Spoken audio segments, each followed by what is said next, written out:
I found out about the house 6 months after my daughter died, not from my parents, from a property record. My brother's name was on the deed. So was my parents'. They had bought him a 3-bedroom house in a quiet neighborhood and helped furnish it. I stared at the document for a long time. Then I remembered the conversation I had with my mother 8 months earlier. My daughter needed surgery. The doctors had told us we had to move quickly. I had drained my savings and borrowed what I could. I called my parents because I was desperate. My mother had cried with me on the phone. "I wish we could help," she had said, "but we simply don't have that kind of money." I believed her. That was the part that hurt most. I believed her. My daughter didn't survive. Afterward, I stopped asking questions. I didn't demand explanations. I didn't accuse anyone. I couldn't find the energy to fight people who had already watched me lose the person I would have given everything to save. I simply became quieter. My relationship with my parents continued, technically birthdays, short phone calls, Christmas cards, but something inside me had moved permanently out of their house. Then, last month, my brother collapsed. He was rushed to the emergency department with severe kidney failure. My parents called me from the hospital. My mother was crying.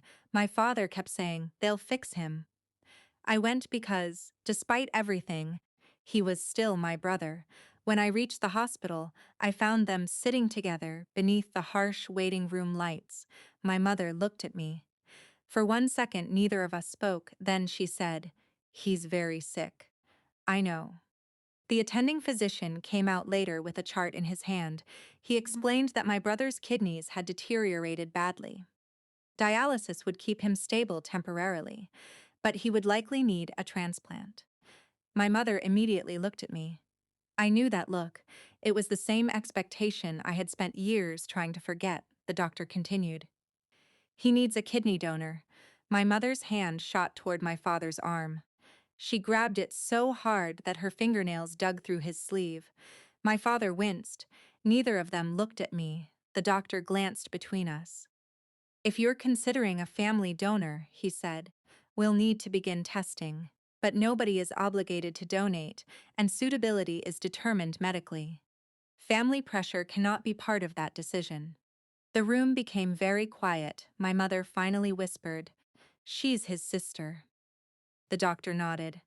"That doesn't automatically make her a suitable donor." I looked at my mother. For years, I had imagined what I would say if she ever admitted what happened with my daughter. I had imagined anger, a speech, maybe even forgiveness. Instead, I felt tired. "I'll do the testing," I said.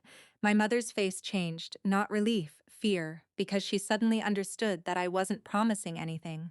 The tests showed I wasn't a compatible donor. There was nothing dramatic about the result. No punishment, no miracle. Just a medical fact printed on a page. My mother cried when the doctor explained it. My father stared at the floor, and I realized something I hadn't understood when my daughter died. I had spent years believing their decision had been about money. It wasn't. It had been about priorities. My brother had been worth a house. My daughter had been worth an excuse. That knowledge had changed me long before my brother entered that hospital. The difference was that, this time, I didn't feel responsible for making everyone comfortable. My mother eventually asked me, "Can you forgive us?" I looked at her. "I don't know." She nodded through her tears.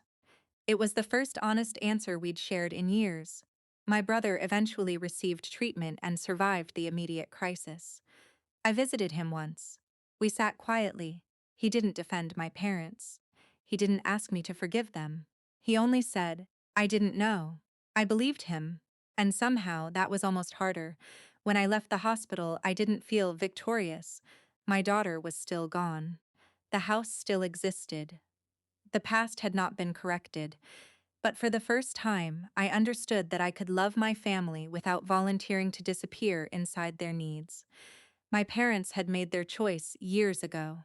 I couldn't undo it. Neither could they. And some consequences aren't punishments. They're simply the shapes a broken relationship takes when everyone finally stops pretending it was never broken.